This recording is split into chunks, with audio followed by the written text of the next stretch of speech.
Donc on est là sur la commune de Bourrette, en rive droite du fleuve Garonne, sur un site que l'on a appelé le site de l'Espinassier, qui a été désigné par le département comme étant un espace naturel sensible, un ENS. Donc la politique des ENS, c'est de préserver, de gérer, d'aménager des sites qui présentent un intérêt environnemental, patrimonial, écologique, paysager, en vue de faire découvrir ses potentialités au public. Donc ce site en fait fait à peu près 100 hectares. Il se caractérise par la présence d'un grand bras mort, peut-être l'un des plus grands bras morts de la Moyenne-Garonne. Le département s'est porté gestionnaire de ce site en lieu et place de la commune de Bourrette. Et parmi toutes ces actions qu'il peut y mener, il y a deux actions phares, qui est celle d'envisager la reconnexion de ce bras mort qui est aujourd'hui déconnecté. Et ensuite, sur la partie terrestre, on envisage de recréer des mosaïques de milieux, en replantant des boisements, mais aussi en maintenant des milieux ouverts qui profitent à la faune, mais aussi à la flore inféodée aux zones humides. Je dirais environ le tiers des zones humides répertoriées dans le département sont les annexes fluviales de la Garonne, donc c'est environ 1000 hectares sur le département.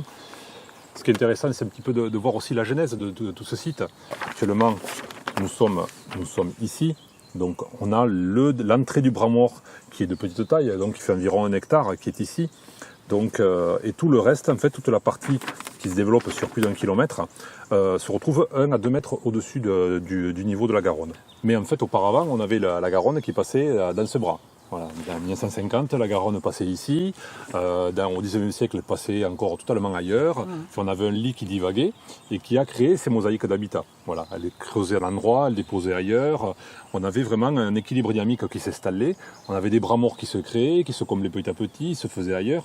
Voilà. Actuellement, bon, on ne va pas refaire toute l'histoire, mais on a eu les cours d'eau qui ont servi de mine un petit peu à ciel ouvert, puisqu'on avait eu beaucoup d'extraction de granulats. On a eu des barrages dans les Pyrénées qui ont bloqué le transfert des granulats de la montagne vers la plaine. Et on a eu des enrochements qui ont chenalisé la rivière. Au final, on se retrouve donc avec une rivière qui s'est enfoncée de 2 à 3 mètres, par endroits même plus. Du coup, le matelas alluvial a disparu. On en a une preuve ici avec les fondations du pont qui se retrouvent perchées au-dessus de la rivière. Et on se retrouve donc avec une Garonne maintenant qui est en dessous son lit naturel auparavant, son lit historique. Et donc du coup, toutes les annexes fluviales qui étaient connectées auparavant à elle, se retrouvent perchées et déconnectées et ont perdu un grand nombre de leurs fonctions. Lorsque la rivière n'arrive pas à s'étaler dans son lit majeur, elle accumule toute son énergie dans le lit.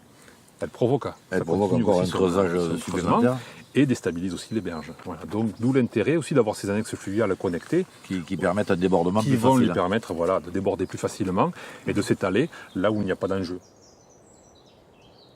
Il y a quelque chose de beau à faire ici et de bien dans cette zone trop méconnue du grand public. Oui, en plus, oui. À l'époque, on la connaissait pour ses carrières, pour ses gravières. C'était un peu devenu des décharges.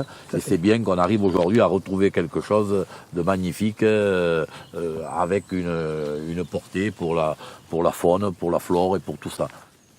Donc si on réouvre, effectivement, on aura la nappe qui sera proche de la surface. Et donc on va se retrouver avec de la végétation qui va se développer, qui sera adaptée à ce type de milieu-là. C'est vrai que dans l'idéal, on espérerait avoir une roselière qui s'installe. Mais en tout état de cause, on aura un habitat qui sera moins favorable à cette plante qu'on a actuellement là autour de nous, qui est la jussie, qui est une plante exotique envahissante qui nous arrive d'Amérique du Sud et qui a entièrement colonisé le plan d'eau. Et ça produit énormément de biomasse, ça favorise la sédimentation et ça accélère le comblement.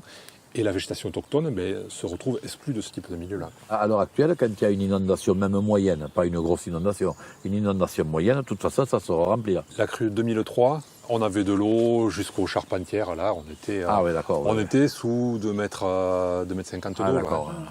Ouais, c'est quand même important parce qu'au lieu d'aller se répandre dans les villes plus bas, là, ça vient occuper du volume ici, c'est quand même une bonne chose aussi. On parle très souvent de champ d'expansion des crues. Ouais. Effectivement, ce site est très significatif, le champ d'expansion des crues. 100 hectares, 2 mètres d'eau dessus, bon, ça je fait du volume. Pas le calcul, mais ça fait, ça fait du volume. Et en plus, ça le relâche petit à petit après. Voilà.